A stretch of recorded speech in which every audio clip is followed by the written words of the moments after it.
Mas pinabilis pa ng Department of Migrant Workers ang pagbibigay ng serbisyo sa mga overseas Philippine workers o OFWs.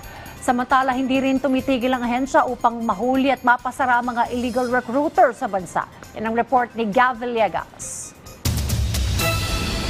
Naaresto ng mga otoridad sa isang joint entrapment operation ang 3 empleyado ng RC Rain International Manpower Agency dahil sa isinasagawang illegal recruitment.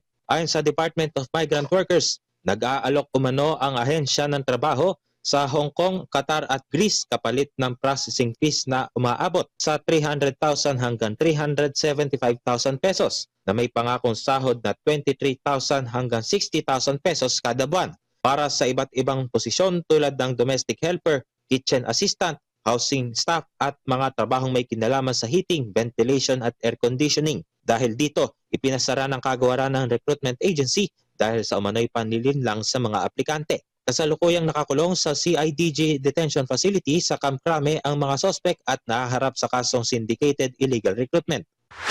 Nakipagpulong si Migrant Workers Secretary Hans Leo Kakdak sa Filipino community sa Riyadh, Saudi Arabia. Dito ay binigyan diin ng kalihim ang mas mabilis at magaan na serbisyo para sa mga OFW. Ilan sa mga ito ay ang OFW Pass, Skills Development Program at ang patuloy na operasyon ng OFW Hospital alinsunod sa direktiba ni Pangulong Ferdinand R. Marcos Jr. na ipatupad ang red carpet at hindi red tape bilang pagpapakita ng pamahalaan ng malasakit sa mga OFW at kanilang pamilya.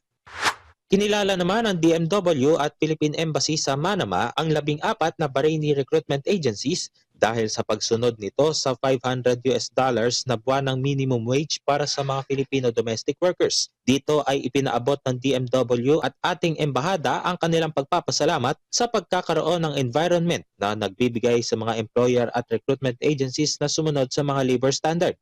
Ang nasabing development ay pagpapakita lamang ng pagsisikap ng pamahalaan alinsunod sa direktiba ni Pangulong Ferdinand R. Marcos Jr. na tiyakin ang disendeng pasahod, kataong kalagayan ng paggawa at patas na pagtrato sa mga Pilipinong manggagawa sa ibayong dagat. Gav Villegas para sa Pambansang TV sa Bagong Pinas.